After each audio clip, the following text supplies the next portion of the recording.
Hello everyone, अस्सलाम वालेकुम। कैसे हो दोस्तों? आई होप कि सब अच्छे होंगे। अल्हम्दुलिल्लाह मैं भी ठीक हूँ। तो मैं पिछले वीडियो में आप लोगों के साथ शेयर नहीं कर पाई थी कि मेरी जो भतीजी है, 5 महीने की भतीजी थी, जब मेरे भैया भाभी इस दुनिया से गए तो जो 5 महीने की बच्ची थी वो कहाँ गई, किसके पास है और जो है कैसी है, अभी कितने साल की हो गई, वो सारा कुछ मैं इस वीडियो में क्लियर करूँगी। तो फ्रेंड्स, जब वो 5 महीने की थी तब मैं उसको झांसी से लेके बिहार आती हूँ, क्योंकि भैया भाभी की डेड बॉडी बिहार आई थी। हम लोग बिहार की है, तो यहीं पे जो है उनका जो भी लास्ट टाइम का काम था वो किया गया था। तो फ्रेंड्स, जो बच्ची है मेरी भतीजी है, वो उसको मैंने जो है हफ्ता 10 दिन तक अपने पास रखा। उसको चम्मच से दूध पिला के मैंने जो है 10 दिन तक रखा। उसको जो है मेरी आदत हो गई थी, वहाँ भी मैं रहती थी तो वो मुझे पहचानती थी, और तो इस वजह से वो ना मेरे पास रह जाती थी। मैं उसको लेके सोती थी नाइट में, मतलब कि ऐसा जैसे मैं उसकी माँ हूँ, उस तरीके से वो मुझे पहचानती थी, मेरे पास आती थी, खुश हो जाती थी। मतलब 5 महीने की बच्ची वो सिर्फ मुझे ही पहचानती थी। तब क्या हुआ कि जो मेरे भाभी के मायके वाले थे, उन्होंने जो है बोला कि नहीं, मैं बच्ची को अपने पास रखूँगा।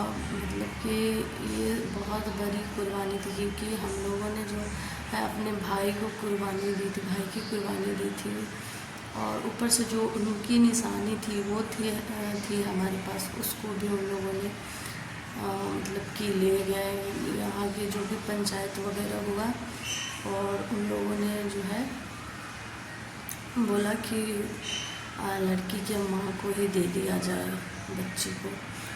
फिर हमारा जो पूरा परिवार है कोई तैयार नहीं था देने को, लेकिन उन लोगों ने जो है अब पंचायत बोल दिया तो मानना ही पड़ा। मेरे अब्बू इस चीज़ को लेकर के बहुत ज़्यादा तकलीफ़ में थे, बहुत ज़्यादा परेशान रहते थे, लेकिन जो है उन लोगों ने बोला कि नहीं, देना पड़ेगा। तो फिर जो है वो लोग ले गए। जिस दिन बच्ची को ले गए ना मेरे पास, सबसे ज़्यादा जो है ना मुझे तकलीफ़ हुआ था। मैं जब उस बच्ची को देखती थी ना, तो मुझे ना अपना भाई उसमें नज़र आता था। मतलब जो है पूरा फेस का कट था, जो पूरा भैया की तरह था, और जो है वो दिखने में भी पूरा भैया की तरह थी। और जो है वो अभी शायद इलाहाबाद रहती है, उसके नानी गाँव में रहते थे पहले, अब नहीं रहते। उसके 1 साल के बाद ही फिर मेरी शादी हो गई, और शादी में जो है मैं ससुराल मायके इस चक्कर में ना आज तक मैं फिर उससे मिली नहीं, अभी तक मैं नहीं मिली हूँ। मेरा दिल उसको बहुत दुआएं देती है, भले ही मैं नहीं मिली हूँ, लेकिन मैं दुआ करती हूँ कि मेरी जो भतीजी जहाँ भी रहे खुश रहे, और अब उसके ज़िंदगी में ना बिल्कुल भी कोई गम ना आए। मैं यही दुआ करती हूँ उसके लिए। और वो मतलब कि अच्छी है। मेरी खाला रहती है उसी घर में। मेरी खाला की जो है जेठानी की लड़की थी मेरी भाभी, तो वो बताती है कि अच्छे से रखती है। बस हम लोगों को यही चाहिए कि वो उसे अच्छे से पालन पोषण करे, वो माँ का प्यार दे, बाप का प्यार दे। मतलब प्यार ही दे सकते हैं, माँ बाप तो कोई नहीं दे सकता है, लेकिन बस इसकी खुशी होती है कि हाँ चलो वो लोग अच्छे से कम रख रहे।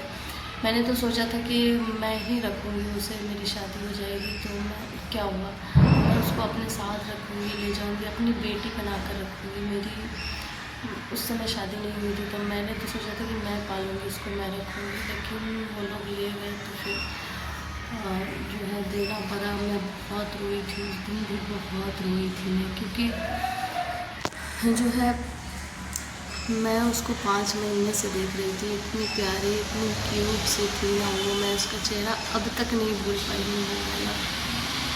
मेरे जो है नज़र में ना अब तक है। और वो अभी कितने साल की हो गई? तो वो अभी 8 साल की हो गई है। जब भैया का डेथ हुआ था 2016 में, 2016 में भैया पॉइज़न खाए थे। 2017 में मेरी शादी हुई, 2025 यानी कि 8 साल हो गए।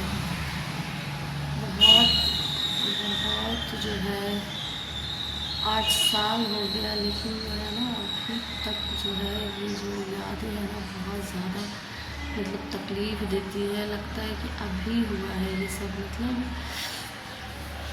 और फिर इतना बड़ा जो है घटना होने के बाद फिर जो है अब अब्बू इस दुनिया से चले गए।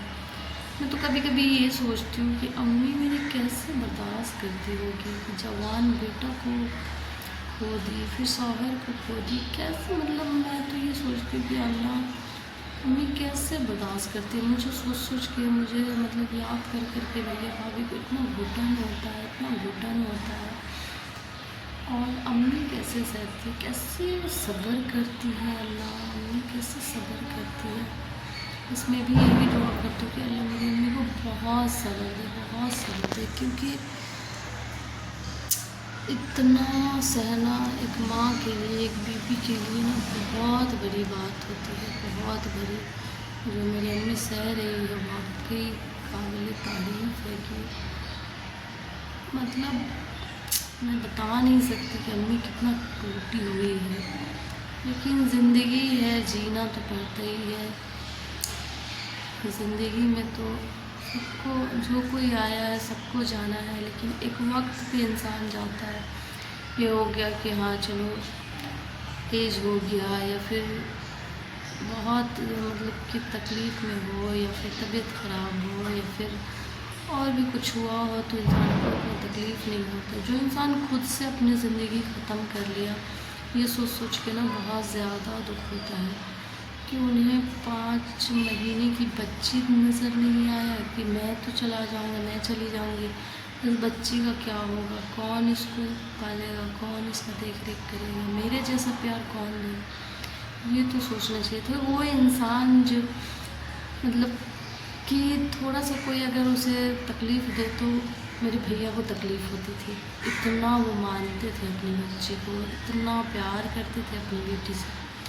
मैं ये सोचती हूँ कि कैसे वो छोड़ के चले ही गए, मतलब थोड़ा सा भी बच्ची का ख्याल नहीं आया, इस बच्ची का क्या होगा।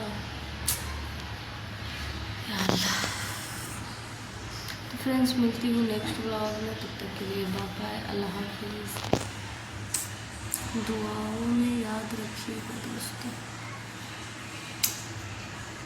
बहुत परेशान रहती हूँ, बहुत ज़्यादा, मतलब एक दुख ख़त्म नहीं होता, दूसरा दुख आता है, दूसरा ख़त्म नहीं होता, तीसरा आता है। मतलब मैं ये सोचती हूँ कि मेरी अम्मी की ज़िंदगी में खुशियाँ कब आएगी। हमेशा तो उन्होंने दुख ही झेला है। आप लोग दुआ कीजिएगा मेरी अम्मी के लिए कि अल्लाह मेरी अम्मी को सब्र दे।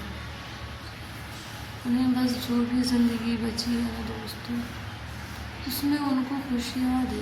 लेकिन अब वो माँ या बीवी कैसे खुश रहेगी जिसका दोनों ही आँखें चली गई, दोनों ही आँखें होते हैं शौहर और बच्चे। वो कैसे देखेगी दुनिया को, बस जी रही है, जब तक ज़िंदगी है तब तक जी रही है।